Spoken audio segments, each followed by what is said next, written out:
नमस्कार. शासन यूट्यूब चॅनलवर आपलं सर्वांचं खूप खूप स्वागत आहे. तर आताच्या घडीची सर्वात मोठी ब्रेकिंग न्यूज म्हणजे राज्य सरकारी कर्मचारी संदर्भात महत्त्वाचा शासन निर्णय निर्गमित. त्या संदर्भात एपिसोडच्या माध्यमातून संपूर्ण अपडेट सहितपणे पाहूया. शासकीय आणि निमशासकीय सेवेतून शिक्षण सेवक पदावर नियुक्त होणाऱ्या उमेदवारांची वेतन निश्चिती करण्याबाबत शालेय शिक्षण व क्रीडा विभागामार्फत दिनांक 15/6/26 रोजी महत्त्वपूर्ण शासन निर्णय निर्गमित करण्यात आलेला आहे.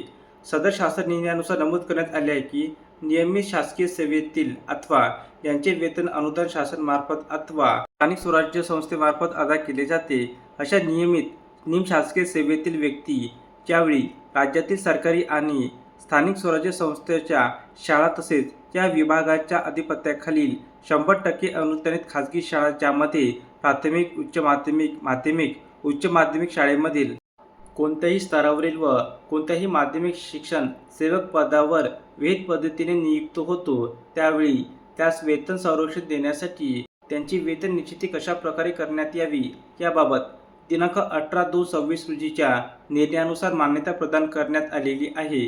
अशा प्रकारे नियुक्ती देताना करावयाची वेतन निश्चिती बाबत स्पष्टीकरण पुढील प्रमाणे पाहू शकता. तर अशा प्रकारे सरकारी कर्मचारी संदर्भात अतिशय महत्त्वपूर्ण अपडेट या एपिसोडच्या माध्यमातून आपण पाहिली आहे. जर हा व्हिडिओ आपल्याला आवडला असेल तर चॅनलला नक्की सबस्क्राईब करा, लाईक करा, कमेंट करा आणि निश्चित नवीन अपडेट मिळण्यासाठी शासनच्या यूट्यूब चॅनलला सबस्क्राईब करायला अजिबात विसरू नका. धन्यवाद.